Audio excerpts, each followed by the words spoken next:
उपासना करें। क्यों? गंधर्व बहुत सुंदर है।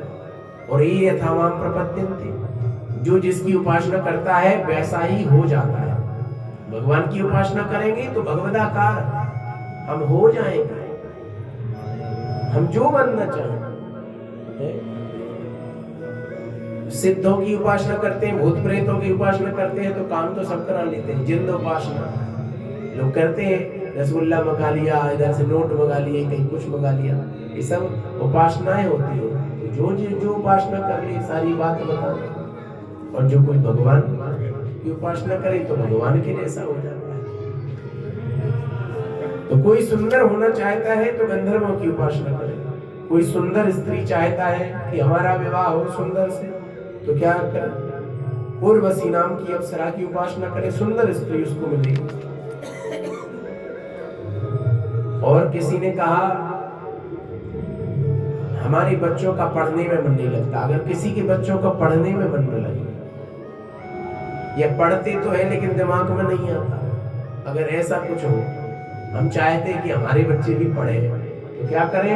विद्या ददाति गिरिशम दाम्पत्यार्थम उमां सतीं, विद्या कामस्तु गिरिशम दाम्पत्यार्थम उमां सतीं। विद्या कामस्तु, अगर विद्या की कामना है तो भगवान शिव की उपासना करें। अगर हम चाहते हैं कि हमारे परिवार में कलह ना हो, अगर पति पत्नी में कलह होता है, किसी प्रकार से थोड़ी बहुत झंझट होती है, तो फिर क्या करें? दोनों लोग मिलकर के उमां सती भगवती जगत जननी जगदम्बा गौरी जी की उपासना करें। तो परिवार में कहते हैं पति पत्नी में यदि झगड़ा होते हैं तो भगवती जगत जननी गौरी जी की कृपा से शांत होते हैं। दोनों लोग मिलकर के गौरी जी की उपासना करें। दाम्पत्यार्थम उमां सती। और किसी ने कहा हमें सब चाहिए, हमें सुंदर भी बनना है, हमें विद्या भी चाहिए, हमें सुंदर पति और सुंदर पत्नी भी चाहिए, सब चाहिए, और फिर अंत में भगवान भी हमें चाहिए, तो फिर क्या करें? अकाम सर्व काम मोक्ष काम उदार दी, तीव्रेण भक्ति योगेन यजित पुरुषं परम।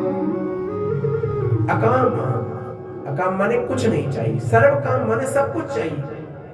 क्या करें? भगवान श्री श्याम सुंदर की उपासना करें, भगवान की उपासना करें, सब मिल जाएगा। सुखदेव जी ने प्रश्न किया, सुखदेव जी से परीक्षित जी ने प्रश्न किया, गुरुदेव भगवान संसार की रचना कैसे करते हैं? तो सुखदेव भगवान ने भगवान का स्मरण किया। परीक्षित जी ने कहा, गुरुदेव अभी तक तो आपने कोई स्मरण नहीं किया था, सीधे आप कह रहे थे, आप क्यों स्मरण कर रहे? सुखदेव जी ने कहा, परीक्षित अभी आपने पूछा था कि जीव का कल्याण कैसे होता है, तो हम बताने लगे थे। अब आपने कहा कि भगवान संसार की रचना कैसे करते हैं, तो भगवान का मंगलाचरण कर ले, भगवान से पहले आदेश तो ले ले कि प्रभु अब आपकी कथा कह रहे हैं, आपकी कृपा हो, आपका आदेश हो। भगवान श्री सुखदेव जी ने भगवान श्रीमन नारायण का स्मरण किया। तपस्विनो दान परा यशस्विनो मनस्विनो मंत्रविदः सुमंगला, क्षेमं न विन्दन्ति विना यदर्पणं, तस्मै सुभद्रस्रवसे नमो नमः। तपस्विनो दान परा, जो तपस्वियों के हृदय स्थल में बसने वाले हैं, दान परा जो दानियों के कल्याण करने वाले हैं, मंत्र विदा जो मंत्रों के साक्षात स्वरूप है, मंत्र विदा सुमंगला जो सबका मंगल करने वाले हैं, ऐसे भगवान श्रीमन नारायण तस्मै सुभद्र श्रवसे नमो नमः जो सबका कल्याण करने वाले हैं, उनको नमस्कार है। सुखदेव भगवान ने नमस्कार किया। बोलिए वृंदावन बिहारी लाल की जय हो। और बताने लगे सृष्टि कैसे होती है। बता ही रहे थे, इतने में ही एक प्रश्न कर दिया बीच में सोनक जी महाराज ने। गुरुदेव हे सूत जी महाराज, आप विदुर जी की कथा सुना रहे थे, महाभारत की कथा सुना रहे थे। अच्छा, उसमें थोड़ा विस्तार से हम विदुर जी का चरित्र, भगवान के बड़े भक्त थे, उनकी थोड़ी कथा सुनाइए। तो कहा कि देखो बात है एक समय की, महाराज धृतराष्ट्र विराजमान थे अपने सिंहासन पर। तो विदुर जी ने देखा एकांत। अच्छा, बात कोई भी होती है तो एकांत ही में होती है, मन की बात अकेले में होती है, कोई बात हो। तो विदुर जी गए, बोले भैया आज हम आपको एकांत में पाकर के कुछ कहना चाहते हैं। अगर आप मान लोगे तो हम सबका कल्याण हो जाएगा, और नहीं मानोगे तो सबकी दुर्गति होगी। अच्छा, कौन सी ऐसी बात है, क्यों नहीं मानेंगे जो अच्छी होगी। भैया तात्श्री, एक अपने घर में कलंक है, अगर उसको हटा दिया जाए, मिटा दिया जाए तो सबका कल्याण होगा। कलंक अपने यहाँ पे? बोले हाँ। कौन है? बोले दुर्योधन। दुर्योधन रूपी कलंक अगर मिट जाए, हट जाए तो सबका कल्याण हो जाए, और नहीं तो बचाने वाला कोई नहीं है। अब दुर्योधन ने सुना कि बताओ हमारे ही घर में हमें ही हटा रहे, हमारी बुराई हो रही। दुर्योधन आए, काका श्री हमारे यहाँ पे खा रहे हो, हमारी थाली में छेद कर रहे हो। अरे बहुत से लोगों का स्वभाव होता है, वो जिसके साथ में जाएंगे उसी की बुराई करेंगे, अपनी बढ़ाई करेंगे, वो अपनी है उसकी, जो लेकर के आया उसी की बुराई करेंगे। भाव होता है कुछ लोग। आपने पहुंचाया किसी के यहाँ, साहब चले जाओ, और मंत्री जी का कोई आदमी पहुंच जाए या विधायक जी का कोई आपका ही आदमी चला जाए, तो आप ही की बुराई करें वहां जाकर के, तो अच्छी बात होगी। अच्छा, सुनने वाला भी समझेगा कि बताओ जिसने भेजा है उसी की बुराई कर रहा है, जब ये उसका नहीं हुआ तो हमारा क्या होगा। लेकिन बुराई करने वाले को लगता है कि नहीं नहीं, हम सामने वाले की नजर में अच्छे बन गए। भले आदमी ऊपर वाला देख रहा है।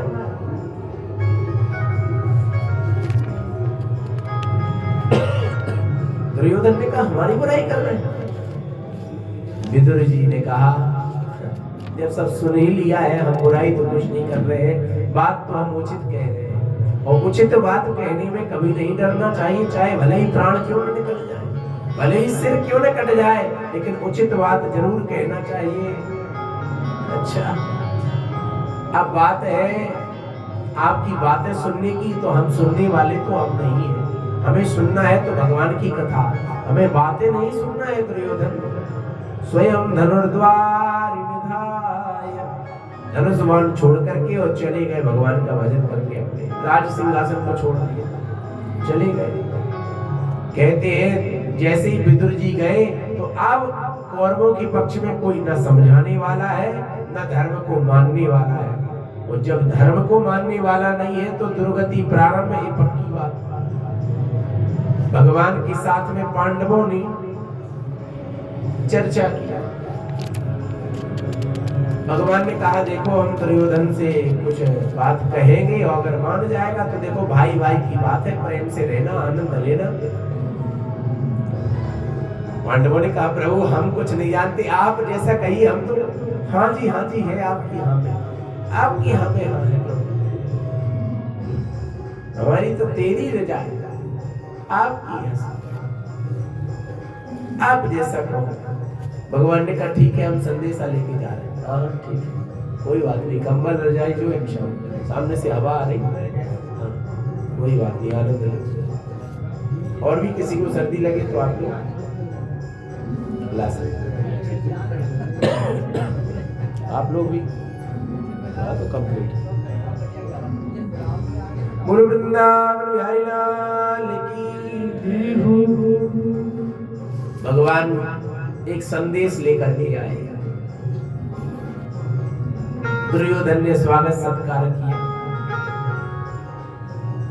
भगवान ने कहा दुर्योधन एक बात बताओ, पांडव आपके भाई है? बोले श्याम सुंदर मेरे भाई है, मेरे अपने भाई है। तो कहा जब अपने भाई है तो कोई आप लोगों में मनमुटाव? बोले ना, जब अपना परिवार है। भगवान ने कहा जब अपना परिवार है, कोई बात ही नहीं है, तो देखो एक हमारा परामर्श है, अपने भाइयों को 5 गांव की संपत्ति, 5 गांव दे दो, बाकी पूरा साम्राज्य आपका है। जब वो आपके ही भाई है तो कोई दुराव है नहीं।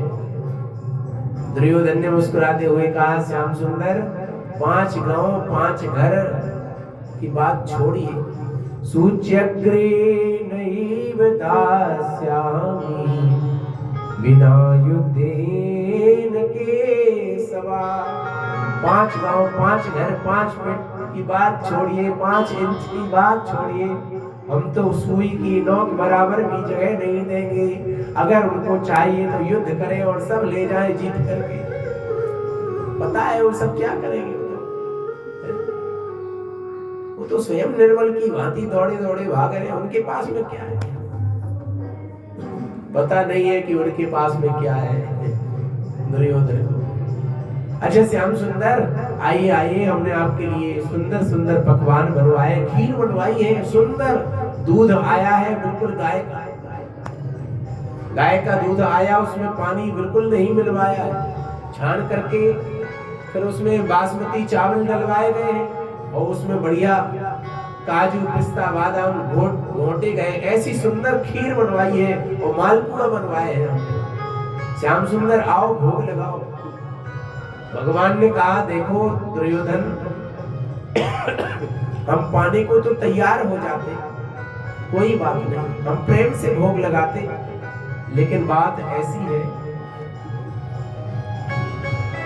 हमारा पहले से निमंत्रण हो चुका है, तो हम वैसी तैयारी में आए। अच्छा आपका निमंत्रण हमारे यहाँ पे बगैर मेरे आदेश के?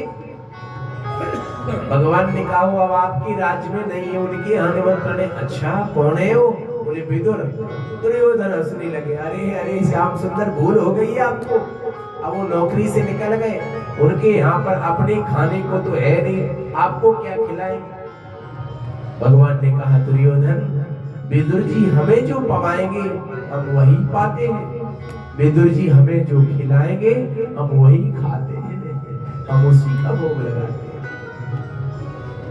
निमंत्रण में जो हमें खिलाए दुर्योधन, हम ये नहीं देखते कि कच्ची रोटी साग है कि बिल्कुल सुंदर घेवर है, घी की मिठाई है, मावा की मिठाई, हम कुछ नहीं देखते, हम तो प्रेम देखते हैं। प्रेम के बस में जो कोई जो कुछ परोस देता है हम प्रेम से भोग लगाते हैं, हम ये सब नहीं देखते। ठीक है भगवान ने कहा अभी विदुर जी ने निमंत्रण दिया है और जो हमें खिलाएंगे हम प्रेम से पाएंगे। दुर्योधन जब कभी आप निमंत्रण करोगे तो हम आपके यहाँ पालेंगे, न हमारा आपसे कोई बैर है और न हमारा उनसे कोई प्रेम है, बस उन्होंने पहले संदेश दिया, पहले निमंत्रण दिया, इसलिए हम। भगवान समदर्शी है, सबसे बराबर व्यवहार, भगवान न किसी से ज्यादा न कम, सब भगवान के लिए बराबर है। पहुंच गए विदुरानी के यहाँ पे, भगवान ने विदुरानी काकी से कहा काकी बहुत जोर की भूख लगी है, दरवाजा खोलो। और जैसे ही श्याम सुंदर की मधुरमयी आवाज को सुना तो दौड़ी दौड़ी विदुरानी आई। विदुर जी तो गए थे तैयारी करने, निमंत्रण का संदेश जैसे ही मिला कि भगवान आ रहे हैं तो तैयारी करने चले गए, कैसे भी थोड़ा बहुत तो मेवा मिष्ठान मिल जाए। श्याम सुंदर पवाने के लिए विदुरानी का की थी। श्याम सुंदर को जैसे ही देखा मनोभावनी हो गई, देखती रह गई। भगवान ने कहा काकी जोर की भूख लगी है, भूख लगी है। विदुरानी काकी बोली श्याम सुंदर पधारो पधारो। गई फल लेकर गया।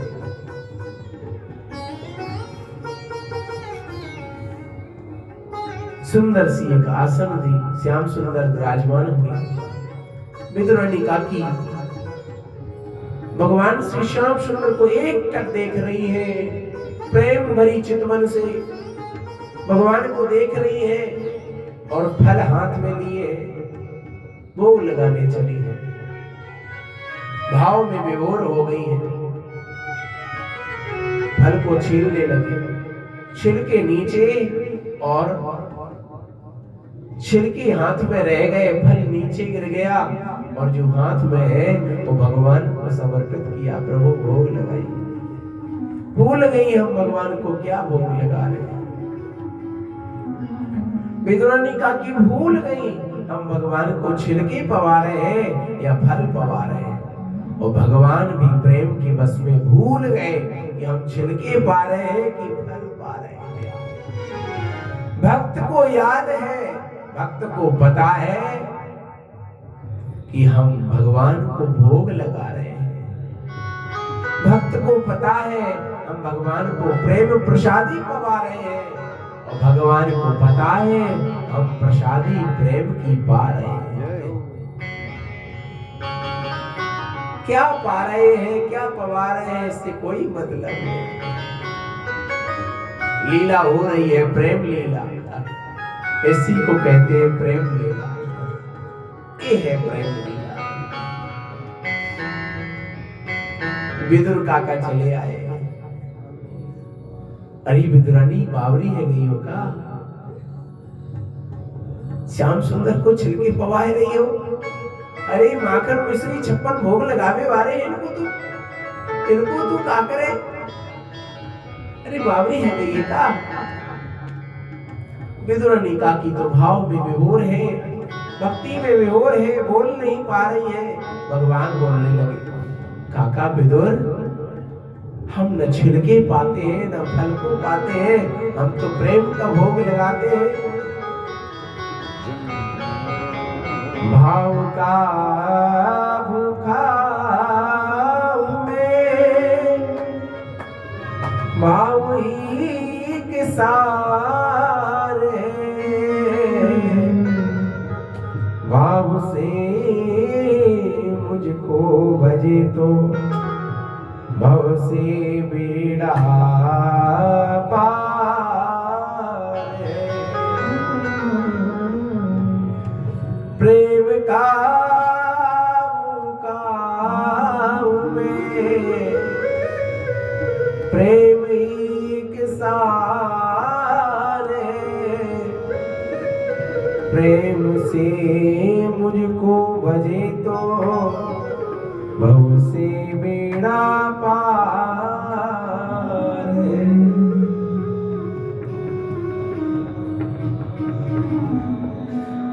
सबसे ऊंची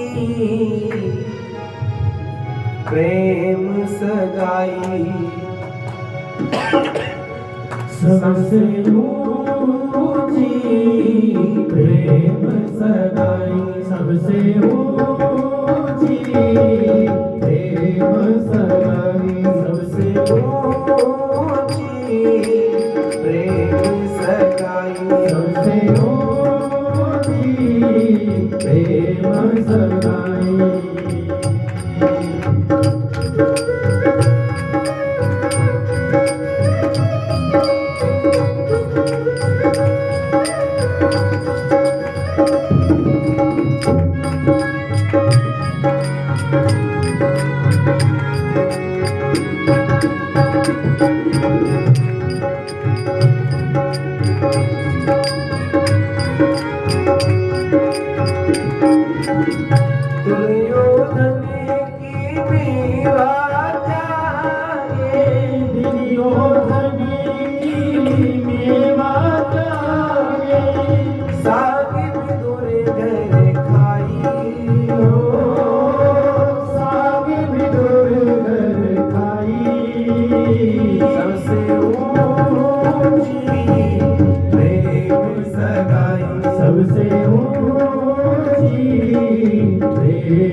झूठे फल सबरी के खाए, झूठे फल सबरी के खाए, प्रेम विवश रघुराई हो, प्रेम विवश रघुराई, सबसे ऊंची प्रेम सगाई, सबसे ऊंची प्रेम सगाई।